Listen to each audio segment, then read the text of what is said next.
Família. Família é um gigantesco desafio do ser humano. Para que vocês todos entendam, eu não sei se todos que estão aqui têm formação evangélica, ou compromisso evangélico, ou foram batizados em nome do Pai, do Filho e do Espírito Santo. Eu sei também que há um grande grupo assistindo a gente pela internet, a quem eu quero cumprimentar também nesta noite, se minha voz chegar até lá. Família, relacionamento familiar,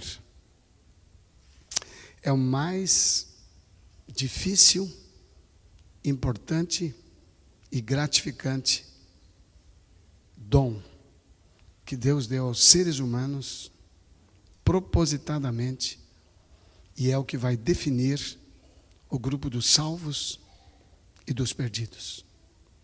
Quem não passar no teste da relação familiar não passará em teste nenhum. Pode estar bem na empresa, pode estar bem na igreja, pode ter muitas funções na obra, mas não verá a glória do Senhor Jesus Cristo quando vier nas nuvens dos céus. Deus começou a sua obra na terra provocando um relacionamento indispensável, que é o relacionamento entre iguais. Ele olhou para Adão e disse: não é bom que ele esteja só. Não foi equívoco, nem esquecimento. O Criador usou essa expressão para nos ensinar uma lição de importância da relação com iguais. Eva não foi criada inferior a Adão, nem superior a Adão. Ela foi criada como igual. A razão pela qual nós nos damos bem nas empresas é porque elas são geridas por hierarquias.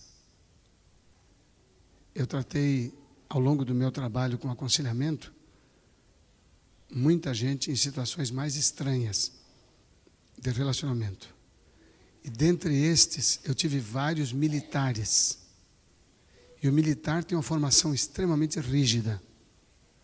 E alguns desses militares, pelo menos os que eu atendi, estavam exercendo essa mesma rigidez em seus relacionamentos familiares.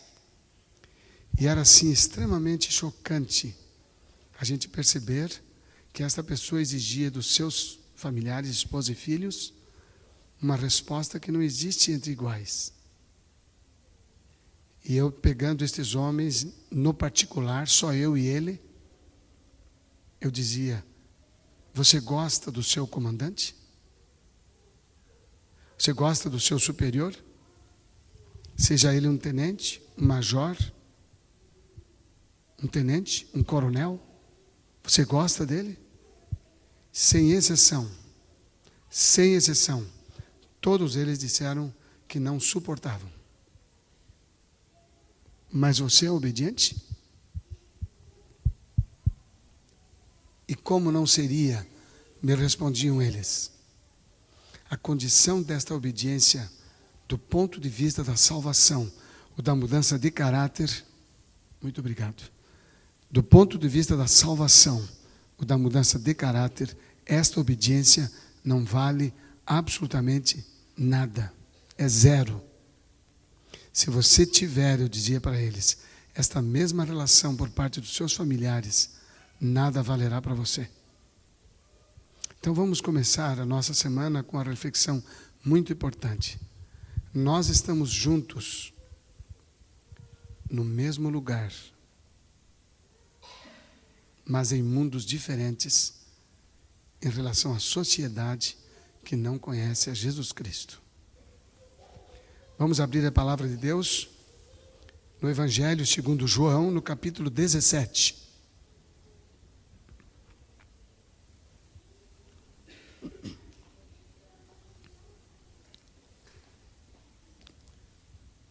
O Evangelho de João é o Evangelho de todos mais concentrado na pessoa de Jesus, no aspecto da sua divindade. De todos os evangelistas, João é o que se concentra mais na divindade de Jesus ao apresentar a sua humanidade. No capítulo 17, Jesus faz a sua última oração pelos seus discípulos. E por sua misericórdia, visão profética, onisciência, Ele incluiu a gente nessa oração, nós que estamos aqui hoje. Mas eu quero chamar a atenção de vocês em 2 pequenos trechos desse capítulo que vai dar o conteúdo da nossa reflexão hoje à noite. Curvem a fronte comigo, por favor, porque ao abrirmos a palavra de Deus é importante que nós nos condicionemos a ouvi-la com conhecimento espiritual. Pai amado, somos limitados e pecadores, imperfeitos devido à nossa natureza pecaminosa. Mas aqui estamos para ouvir a Tua palavra, esta provisão maravilhosa que nos instrui, que nos aconselha, que nos anima e que pode nos dar esperança. Enche-nos dela. Ensina-nos a viver a Tua vontade, pelo poder da graça de Jesus. Amém.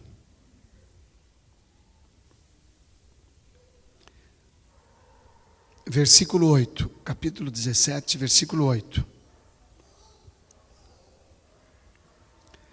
Pois eu lhes transmiti, falando dos discípulos, pois eu lhes transmiti as palavras que me deste, e eles as aceitaram. Eles reconheceram de fato que vim de ti, e creram que me enviaste. Eu rogo por eles. Não estou rogando pelo mundo, mas por aqueles que me deste, pois são teus. Tudo o que tenho é teu, e tudo o que tens é meu. Verso 11. Não ficarei mais no mundo, mas eles ainda estão no mundo. E eu vou para ti. Pai Santo, protege-os em teu nome, o nome que me deste, para que sejam um, assim como somos um. Verso 13. Agora vou para ti, mas digo estas coisas enquanto ainda estou no mundo, para que eles tenham a plenitude da minha alegria. Dê-lhes a tua palavra, e o mundo os odiou, pois eles não são do mundo, como eu também não sou do mundo. Não rogo, verso 15, não rogo que os tires do mundo, mas que os protejas do mal. Eles não são do mundo, como eu também não sou. Teremos que conviver com o mundo. Teremos que permanecer no mundo enquanto temos vida. Mas mesmo estando no mesmo lugar, temos que viver em mundos diferentes. Toda vez que na sua vida familiar, que é a mais importante referência da sua religiosidade, porque é o único lugar onde você realmente é conhecido como é. Eu incluo nesta minha afirmação todos os que estamos aqui nesta noite e todos que nos assistem através da internet. O único lugar onde a pessoa de fato é o que é na sua casa, é na sua família. Não há como você esconder, como você faz na igreja, como você faz na sociedade em geral e como você faz no seu trabalho. O poder da autodisciplina é o poder da salvação. O poder da autodisciplina é o poder da salvação. O maior presente que um pai e uma mãe podem transmitir a um filho é a capacidade de autocontrole, a autodisciplina. Por isso que quando um pai ou uma mãe são dominados por uma criança de 6 meses, 3 meses, ou 2 anos, ou 3 anos, esses pais, segundo a descrição bíblica, vão passar muita vergonha. Esse não é o pior problema. O pior problema é o prejuízo moral que estão transmitindo para este pequenino, que ou vai aprender com muito sofrimento na sociedade, ou vai fazer a sociedade sofrer com aquilo que ele não aprendeu em sua casa. Uma família pode transmitir à sociedade a maior desgraça de maldade que se pode oferecer. Do mesmo jeito que pode transmitir a maior bênção que pode produzir transformações numa sociedade. Um filho, numa sociedade pequena ou grande, pode fazer toda a diferença para o bem ou para o mal. Porque os dois, o bem e o mal, convivem juntos nesse planeta onde estamos vivendo, que não é o nosso lugar. É? É o nosso lugar? Não é o nosso lugar. Eu gostaria que vocês refletissem nesse pequeno vídeo, é de 3 minutos. Ele fala da experiência de um rapaz chamado Elias. Em inglês seria Elijah, mas é o Elias. Ele dá um testemunho. Ele estava no avião que sofreu uma pane por causa de um pássaro, de uma gaivota que entrou na turbina. E o piloto, que se tornou um herói, pousou esse avião no rio Hudson, na cidade de Nova York. São 3 minutos de testemunho. Esse testemunho tem relação direta com a família.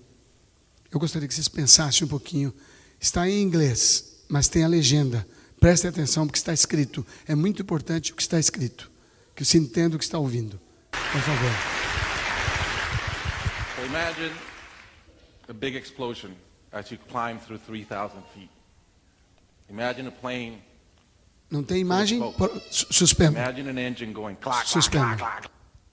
A imagem não está aqui.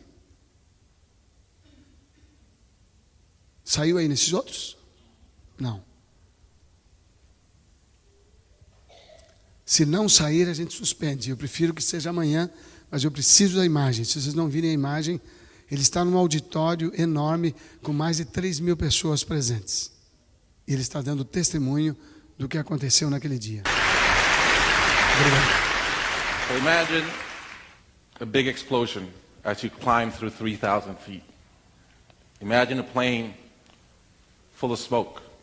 Imagine an engine going clack, clack, clack, clack, clack, clack, clack. Sounds scary. Well, I had a unique seat that day. I was sitting in 1D. I was the only one who could talk to the flight attendants. So I looked at them right away, and they said, no problem. We probably hit some birds. The pilot had already turned the plane around, and we weren't that far. You could see Manhattan. 2 minutes later, 3 things happened at the same time. The pilot lines up the plane with the Hudson River. It's usually not the route. He turns off the engines. Now imagine being on a plane with no sound. And then he says 3 words, as unemotional 3 words as I've ever heard. He says, brace for impact. I didn't have to talk to the flight attendant anymore. I could see in her eyes, it was terror. Life was over. And I want to share with you 3 things I learned about myself that day. I learned that it all changes in an instant. We have this bucket list, we have these things we want to do in life.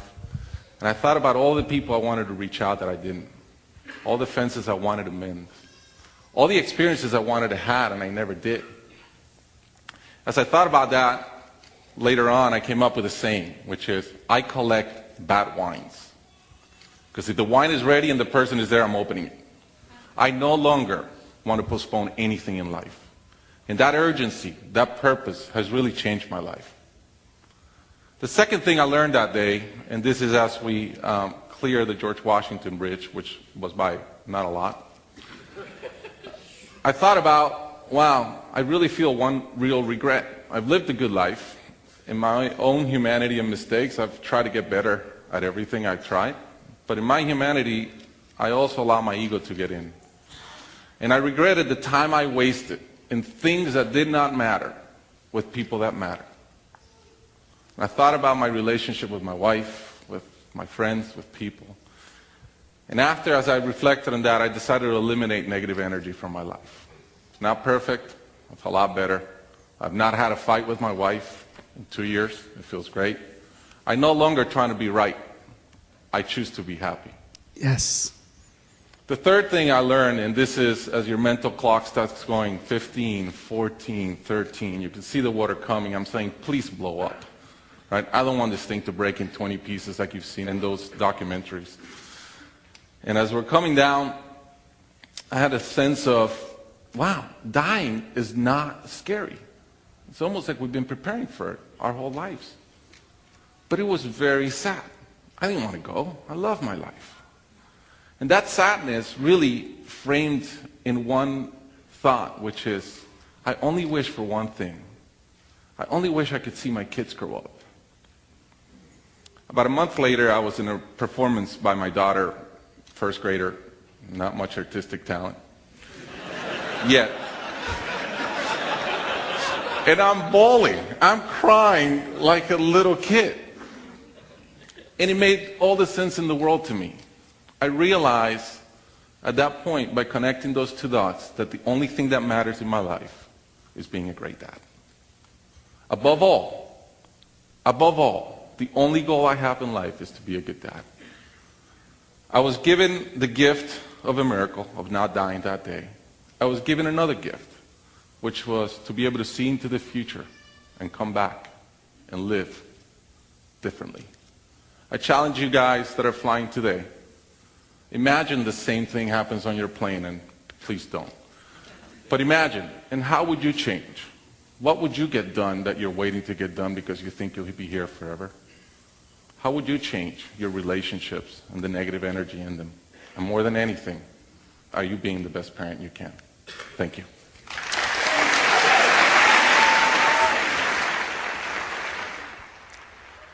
Chamou mais a sua atenção nessa experiência e nesta confissão pública tão bonita? Para mim, o que mais chamou a atenção foi ele dizer: eu tive uma oportunidade que poucos têm. Eu pude ver o futuro e voltar para trás e consertar. Porque muitas pessoas, quando estão no futuro, não podem mais voltar para consertar. Como é que você valoriza? Como é que você avalia a sua vida? Que fatores são realmente importantes para você? Porque aquilo para o que você der prioridade, será prioritário na sua vida. E eu quero partilhar com vocês uma experiência de um filho mal criado. Criado com muito dengo. Um filho criado com muito dengo é um filho mal criado. Todo o suporte para tudo que ele pede. Todo o agrado para todos os seus desejos manifestados. Um filho que é paparicado e transformado num pequeno rei, ele está sendo, na verdade, criado para ser um grande monstro. Mas havia uma coisa nesse menino que fazia toda a diferença. A base religiosa que ele recebeu de uma mãe consagrada, de uma mãe extremamente dedicada a Deus. Uma mãe que passou pelo vale da sombra da morte. E que por esse motivo consagrou a sua vida para educar esse filho segundo as normas do Senhor. Porque ele foi fruto de um milagre. E esse menino, com tudo a seu favor, teve tudo contra si, da noite para o dia. Seria melhor, da tarde para a noite. De tudo a seu favor, ele teve tudo virado contra si, da tarde para a noite. Ele é o personagem da Bíblia, para mim, que é o maior modelo que eu tenho na Bíblia, fora Jesus. E digo mais, ele foi o meu modelo quando eu ainda era católico. Porque eu conheci o Evangelho da Palavra de Deus quando já tinha quase 20 anos de idade. Fui católico dedicado, fui um católico zeloso. Eu fui um católico sacristão, coroinha. Eu estudei em colégio marista. E um dia, como de costume, para eu poder ir ao matinê, para eu poder ir ao cinema, eu tinha que ir à missa. Essa era a norma do meu pai. Se não for à missa, não vai ao matinê. E eu era dedicado à missa, porque eu queria ir ao matinê. E num dia destes, assistindo ao matinê, assistindo ao cinema, eu vi um filme onde esse personagem apareceu. E o mais corajoso gesto de uma pessoa na luta contra o pecado que está dentro de nós foi zombado pelo auditório do qual eu fazia parte. Eu não zombei, mas eu fazia parte do auditório que zombou dele, da sua coragem, em nome do Senhor. Ele é o modelo de reflexão desta noite, que eu acho que encaixa bem no que nós vamos fazer durante esta semana. Juntos, no mesmo lugar, em mundos diferentes. Essa realidade, pare um pouquinho para pensar agora e não levante a mão, nem fale nada. Não acuse ninguém, mas reflita sobre você como cristão. Na verdade, todos nós aqui não nos conhecemos. Estou certo ou estou errado? Na verdade, nós não nos conhecemos aqui, sim ou não? Conhecemos ou não conhecemos? Essa igreja fala ou não fala? Porque eu estou sem voz, estou falando. Acho que de vocês deve esperar um mínimo uma resposta. A maioria de nós se conhece mutuamente de verdade, sim ou não? Thank you. Muito obrigado. Os de dentro da mesma casa se conhecem de verdade, sim ou não? Mais que nós, muito mais que nós, mas também não conhecem de fato. A Yara é uma pessoa, não só minha esposa, mas a Yara é muito íntima na minha vida. Muito íntima. Com o trabalho que eu tenho, muitas pessoas já me perguntaram, ouvindo tantos problemas, quem é o seu terapeuta? Meu terapeuta é Jesus. Mas a Yara é a minha segunda terapeuta. É com ela que eu desabafo. Quando o meu cálice transborda. E ela me ajuda muito. A Yara dá a resposta sempre adequada à minha necessidade. Uma bênção. Louvado seja Deus, querida. Mas ela tem um outro lado que ela me conhece, que é extremamente desagradável. São as minhas fraquezas. Ela conhece as minhas fraquezas como talvez nem os filhos conheçam. E ela sabe o quanto eu tenho lutado contra elas. O progresso de uma luta contra a sua fraqueza se manifesta de duas maneiras, em dois aspectos. A vitória na luta contra as suas fraquezas se manifesta de duas maneiras, ou em dois aspectos. Aspecto número 1. Ela não se manifesta tantas vezes. Eu perdi o controle de um aspecto da minha vida a cada semana. O progresso da graça de Deus na minha vida vai fazendo com que a manifestação desta minha fraqueza se reproduza apenas uma vez a cada 10 dias. Já houve um progresso, era uma vez a cada 7 dias, agora é uma vez a cada 10 dias. No sentido de progresso, o que eu desejaria era acabar para sempre, mas ela passa a se manifestar pela minha luta com a graça de Deus e pelo meu esforço de consciência. Ela passa a se manifestar a cada 15 dias, depois a cada 30 dias, depois a cada 6 meses. Esse progresso é o fruto direto da operação da graça de Deus aliada à vontade de vencer daquele que aceitou a Jesus Cristo como seu Salvador. Sai um amém dessa igreja, assim, sem querer que seja. Sai um amém? Este progresso é o fruto do esforço dedicado daquele que crê na palavra de Deus e que busca o seu poder para alcançar o aperfeiçoamento em Cristo Jesus.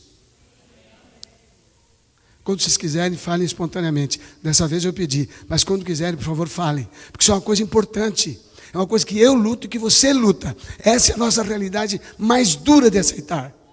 Nós ficamos bonitinhos, nós penteamos nosso cabelo, nós arrumamos a melhor roupa, vimos para esse lugar, cantamos hinos bonitos, talvez até sejamos nós mesmos que cantamos, mas a nossa realidade é nos depararmos com a nossa fraqueza no dia a dia, quando ela te pega e te chama para praticar o pecado que você não quer mais realizar. Esta é a batalha real, a que aparece para todas as pessoas que nos cercam, não é verdadeira. Ela é artificial.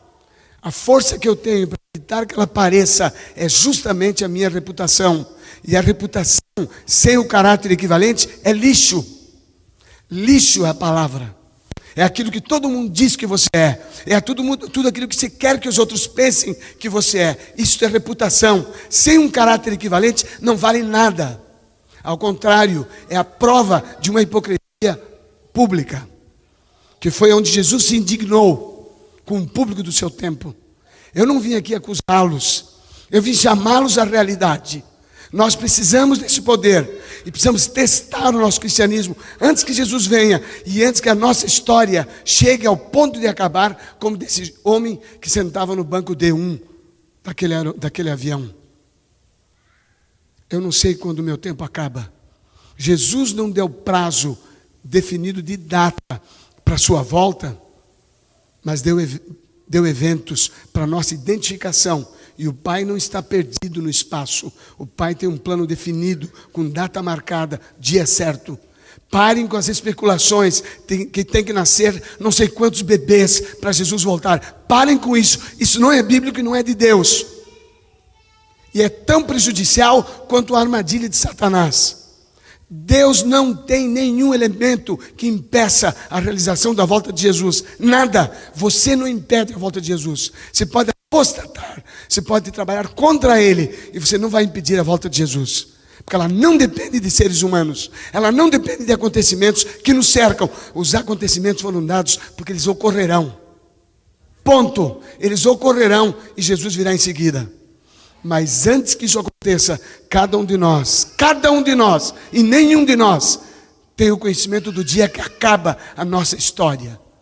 Nenhum de nós. É um AVC, é uma parada cardíaca, é um acidente. Não precisa ser de automóvel, porque um homem muito querido nosso, um médico que era um verdadeiro samaritano na cidade de Vitória, teve um vazamento na caixa d'água.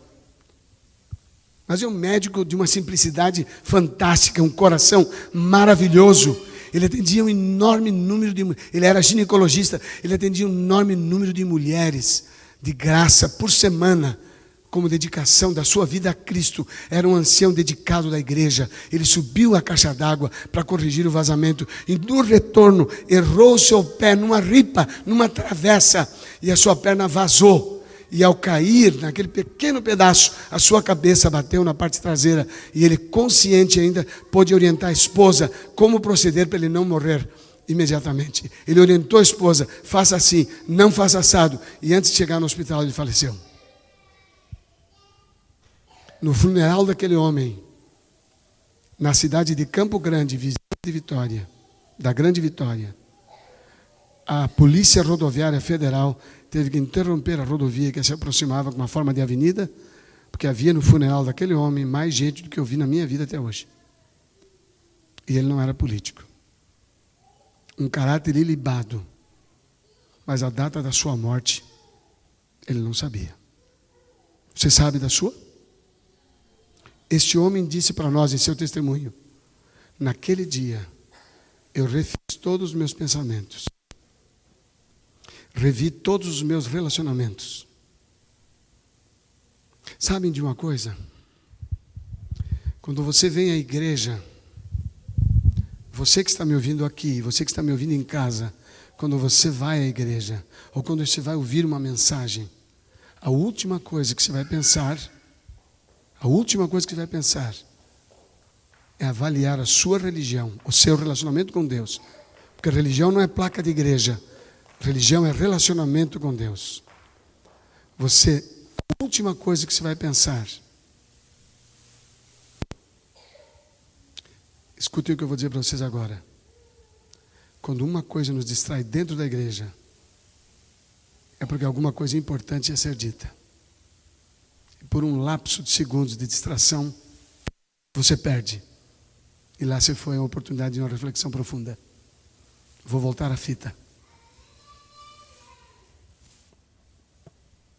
Quando nós estamos ouvindo uma mensagem, ou vamos à igreja, a última coisa que nós vamos pensar é avaliar a minha relação com Jesus Cristo, baseado na minha relação com quem vive comigo. É a última coisa que vai pensar. E é possível que casais, como o pastor disse, está com a esposa, né? Casados, que Deus os abençoe. Mesmo eles, que são religiosos dedicados à causa, não vão pensar nisso. Quando pensamos, e infelizmente pensamos,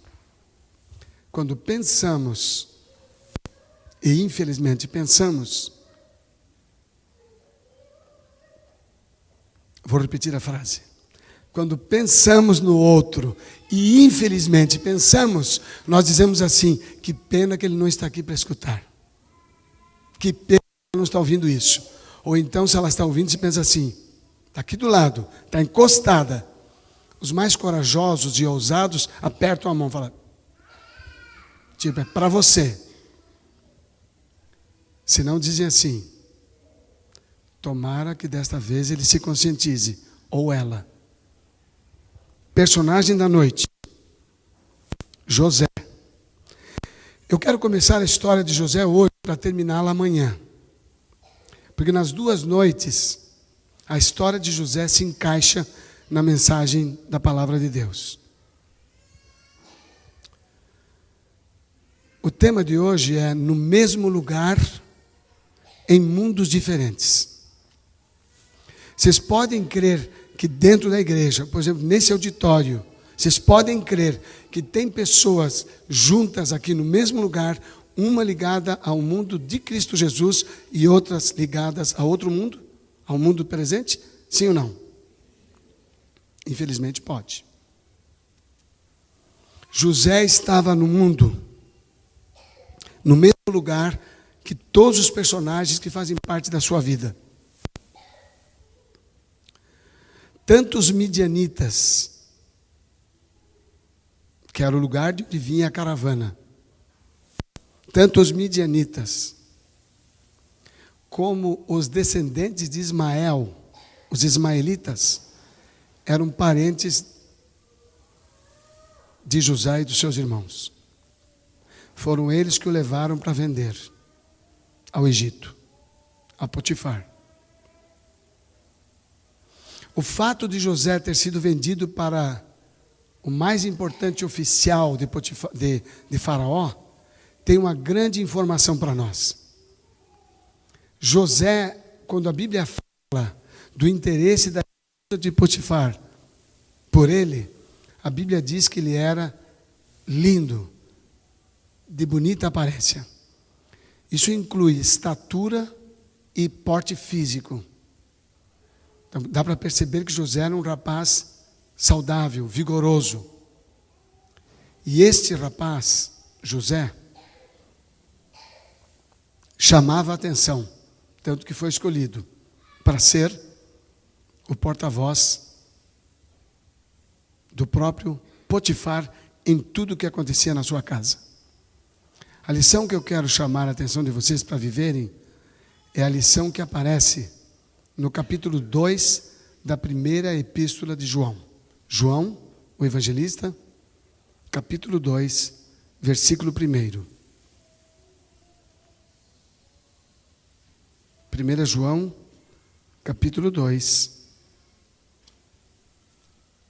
versículo 15. Não ame o mundo, nem o que nele há. Se alguém ama o mundo, o amor do Pai não está nele. Pois tudo o que há no mundo, a cobiça da carne, a cobiça dos olhos e a ostentação dos bens, não provém do Pai, mas do mundo. Verso 17. O mundo passa e a sua cobiça passa também, mas aquele que faz a vontade de Deus permanece para sempre. Quando nós lemos esse texto, a primeira coisa que todas as pessoas lembram é de festas seculares. Danceterias, como foi a boate de Santa Maria. E logo de antemão, nós concluímos de maneira rápida e fácil que quem estava lá estava perdido e quem estava fora estava salvo. Nunca devemos nos esquecer que Deus não deu a nós a capacidade e o direito de julgarmos as pessoas, mas sim os atos que as pessoas praticam.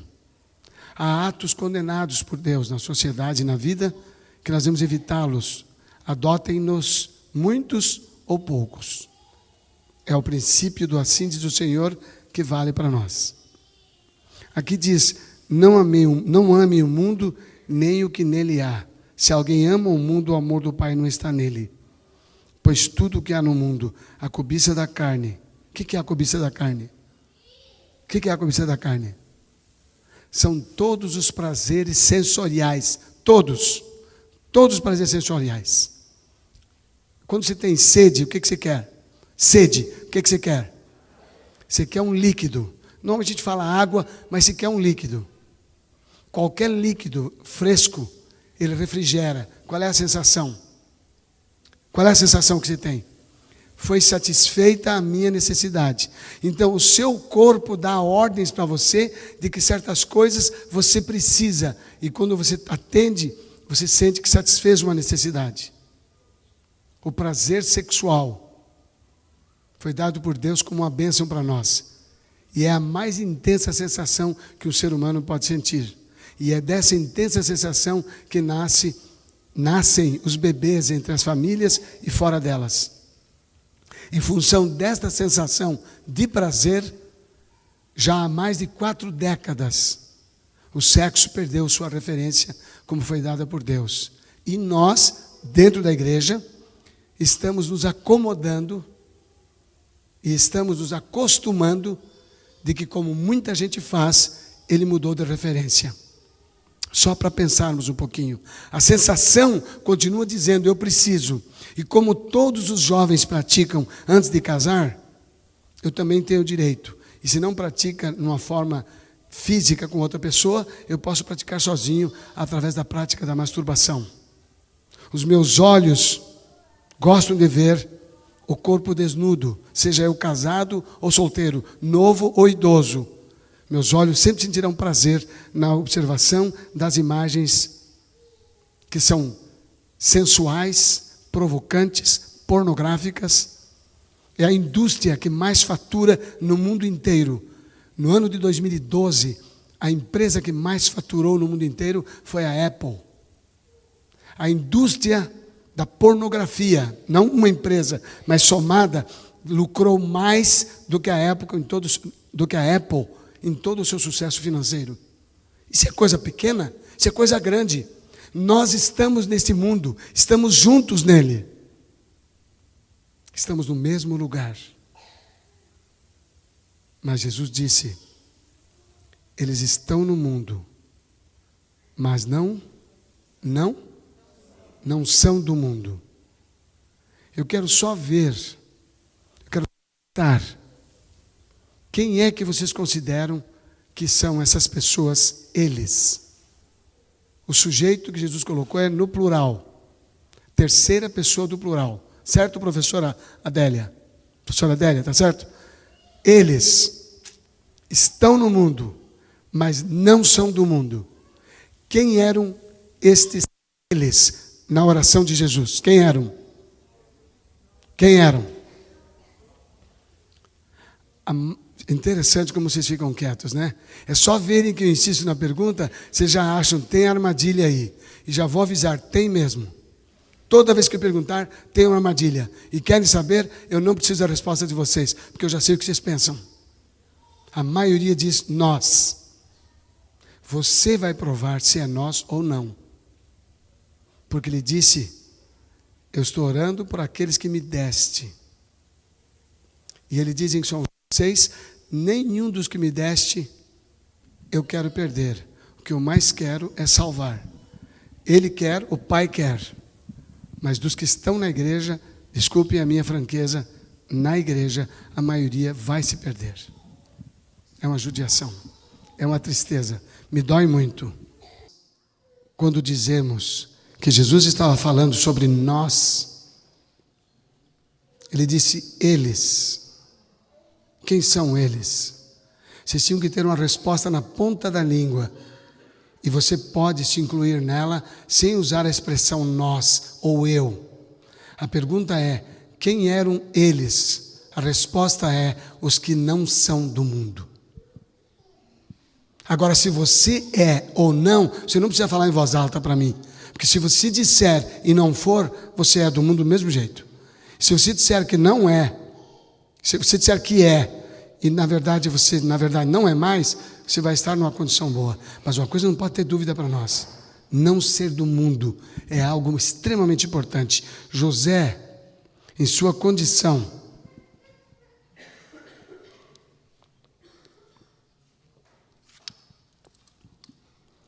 passou por uma tentação sexual que poucos de nós passam. Em primeiro lugar, José era jovem. O que o jovem tem?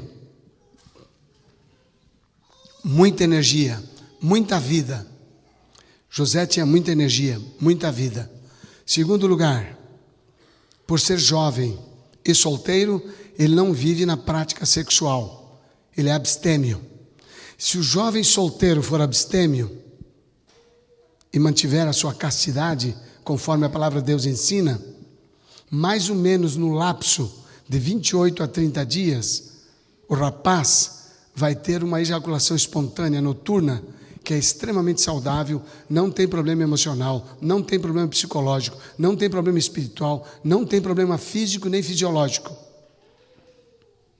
Só tem um problema ecológico, que a máquina de lavar resolve fácil. Plá, plá, plá, plá, plá, plá, vai embora. Na mesma água, leva embora. Se ele for casto, ele vai ter só esse problema, mais ou menos no lapso de 28 a 30 dias. Se ele for casto, mas dá uma olhada de vez em quando na internet, isso vai pulular de acordo com o que ele olha, vem mais rápido o sonho. Vem a cada 15 dias, 12 dias. Se ele fica olhando, ele fica estimulando a resposta do seu corpo. O casado que está abstêmio do sexo porque a esposa está doente ou porque ele está doente, ele vai ter esse mesmo ciclo há aproximadamente 24, 25 dias no mês. José estava nessa fase dos 28 a 30 dias. Esta mulher olhou para ele e desejou. Capítulo 39 do Gênesis. Nós vamos iniciar agora para terminar a reflexão desta noite.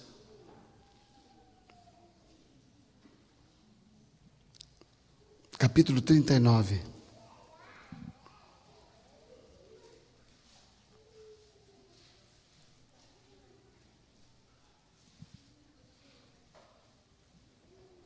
Versículo 5.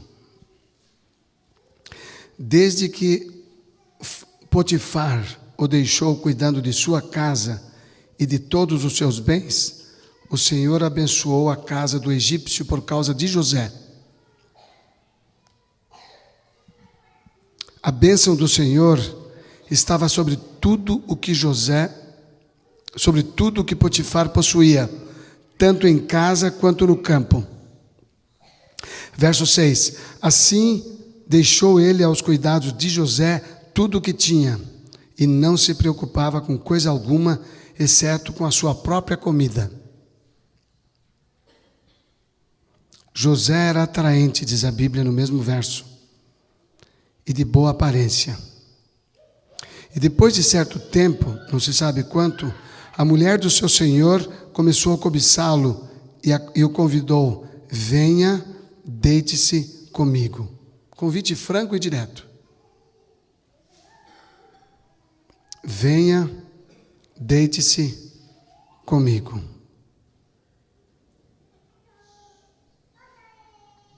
Verso 8. Mas ele se recusou, ele lhe disse: meu senhor não se preocupa com coisa alguma de sua casa, e tudo o que ele tem, ele deixou aos meus cuidados.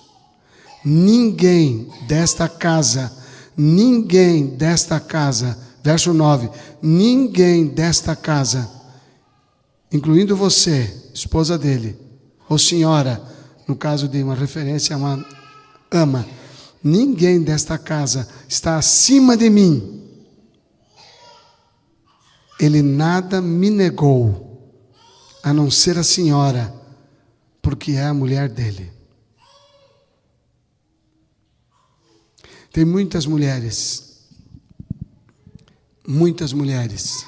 que por razões variadas tentam controlar os seus maridos, numa perturbação tão constante que o celular virou uma desgraça.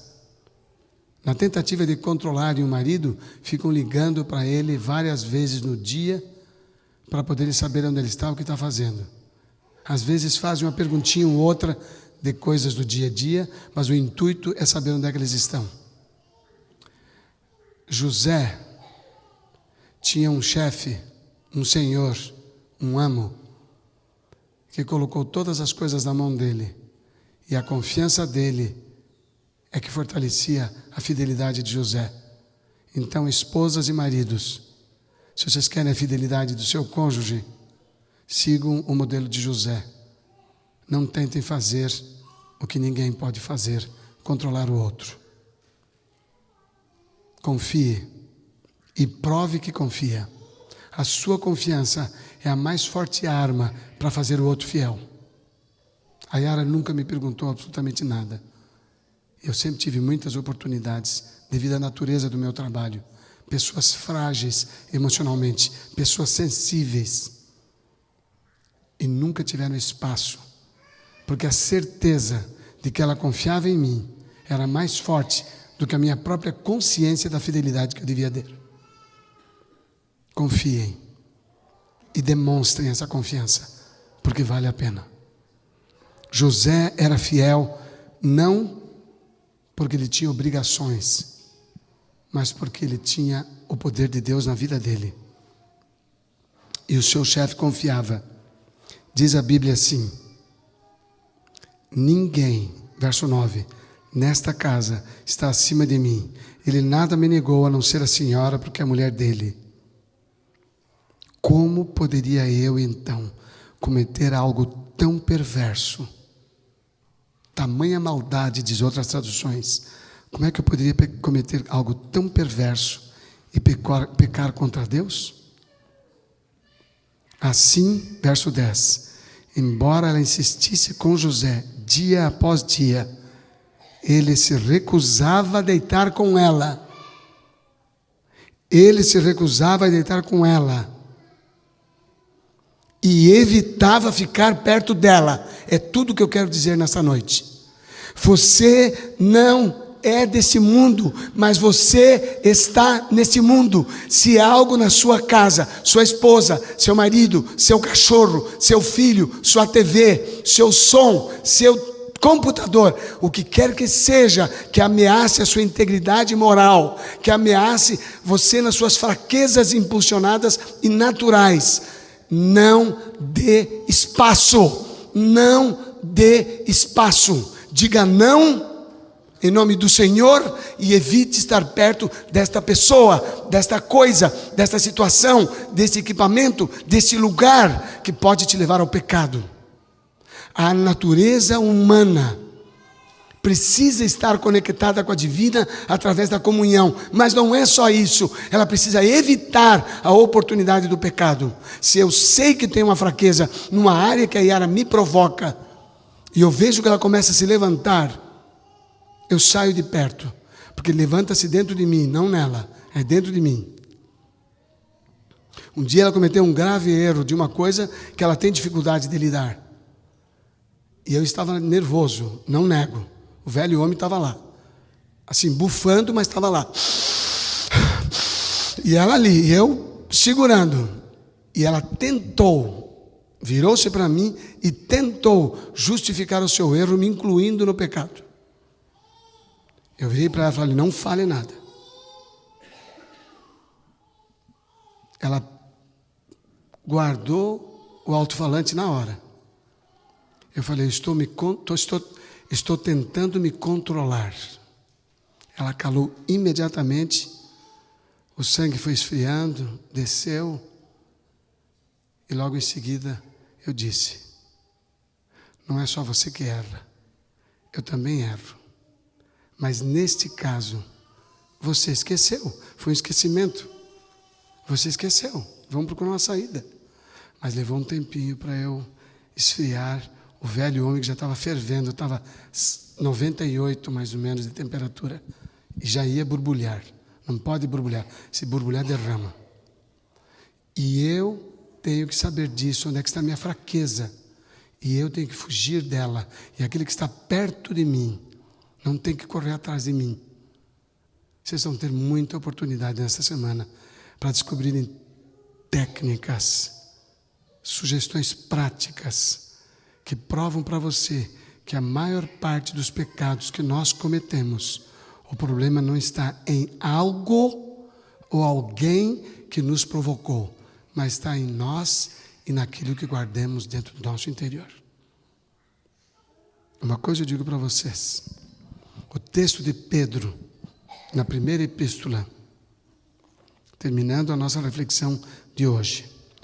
José estava no mesmo lugar da esposa de Potifar. José tinha a mesma natureza da esposa de Potifar. José tinha fortes desejos sexuais. José tinha todas as possibilidades para praticar. Mas José conhecia um mundo melhor, que não era aquele. E ele provou que não pertencia a esse mundo. José provou a realidade da oração de Cristo Jesus. Capítulo 2 da Epístola de Pedro, a primeira. Capítulo 2.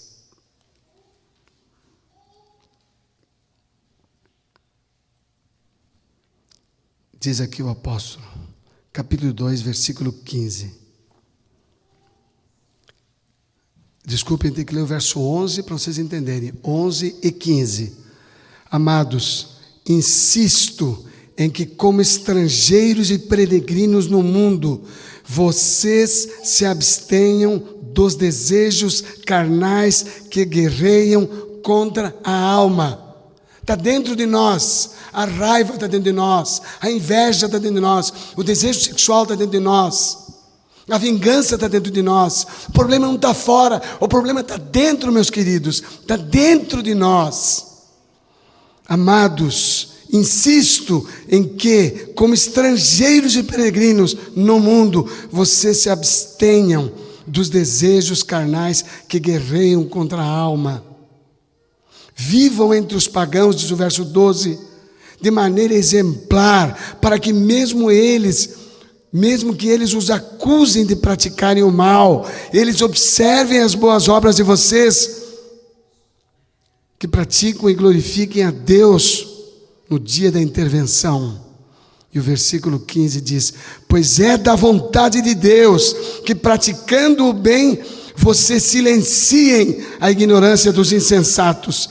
Vivam como pessoas livres, mas não usem a liberdade como desculpa para fazer o mal. Esta semana, eu quero, com a graça de Deus, mostrar para vocês onde é que está a sede do segredo de nosso sucesso verdadeiramente espiritual, dentro da nossa casa e dentro de cada um de nós.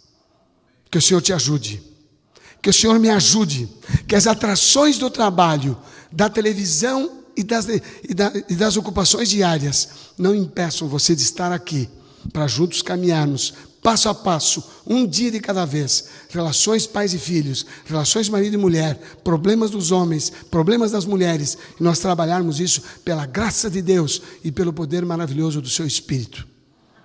Você que está aqui hoje, sem pegar na mão da sua esposa ou do seu marido, nem do seu filho, mas por si mesmo, você reconhece que é fraco e que é dependente da graça de Jesus, e você quer aprender como ela opera de maneira simples e objetiva, e quer se comprometer a se entregar para essa operação nesta semana, fique de pé.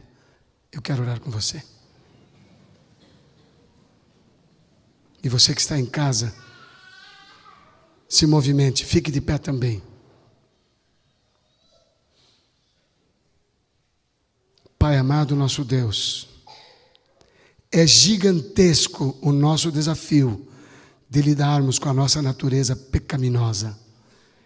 Senhor, ela é muito presente em nossa vida. Ela é muito forte pela ação em nossas inclinações. É muito pequena a submissão de nossa mente, mesmo convertida, ao poder da Tua graça salvadora. É muito pequena.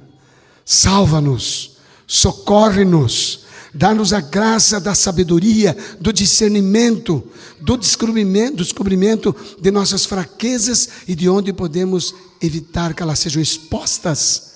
Dá-nos a força que precisamos, não contra os outros, mas na batalha dentro de nós mesmos. Dá-nos a graça da humildade, da dependência e da confiança no Teu poder. Porque hoje queremos confessar, como José foi vitorioso, nós queremos confessar, tudo posso naquele que me fortalece. Louvado seja o Teu nome, em Cristo Jesus, o nosso Salvador. Amém. Que a graça do Senhor esteja convosco.